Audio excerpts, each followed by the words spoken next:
Resursų kainų lygiai.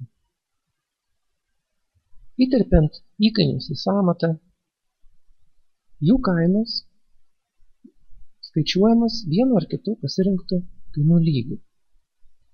Jau padarytoje sąmatoje kainų lygis atvaizduojamas jau čia po pavadinimu, jį perskaičiuoti galime apie kainų lygio valiutą esančią pasirinkimų iš sąrašo, tarkim 13 metų spalio, ir paspaudus mygtukus tikrytam, tada perskaičiuojama sąmata perskaičiuoja 13 metų spalio mėnesio kainas. Atkreipkite dėmesį į štai šią opciją, neperskaičiuoti redaguoti. Jeigu varnelė yra uždėta, programa neperskaičiuos, tai yra nepakeis kainos tų medžiagų, ar tos darbo jėgos, ar mechanizmų, kurių kainas vartotojas pats pakoregavo rankiniu būdu. Tai yra, jeigu čia yra įvesta vartotojo kaina, 111 litų, perskaičiuojant kainų lygį, jinai liks tokia pati, kaip buvo. Jeigu gi varnelės čia nėra, perskaičiavimas pakeis kainą norminį. Opcija kaina su transportu medžiagoms leidžia pasirinkti, ar kaina bus su transportavimu, tai yra Franko statybos aikštelės kaina, ar be transporto, kurį galbūt mes norime įvertinti atskirai papildomai.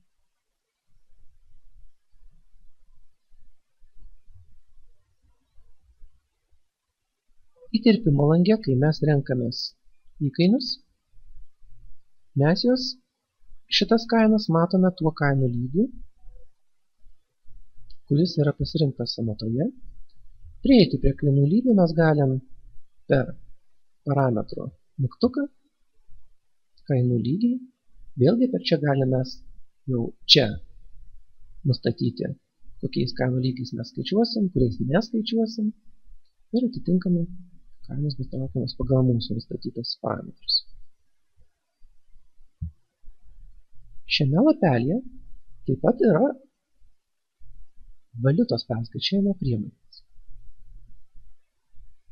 Sąmata, įprastas dalykas, be abejo skaičiuojama litais, tačiau mes sąmatą galime skaičiuoti bet kokią valiutą.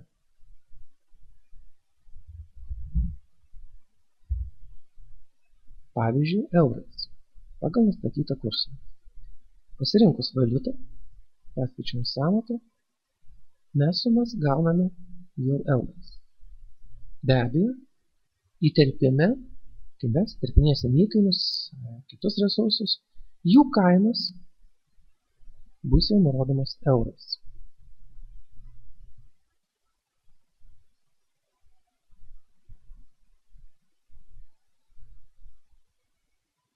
Valiutą galime nustatyti ir šablone.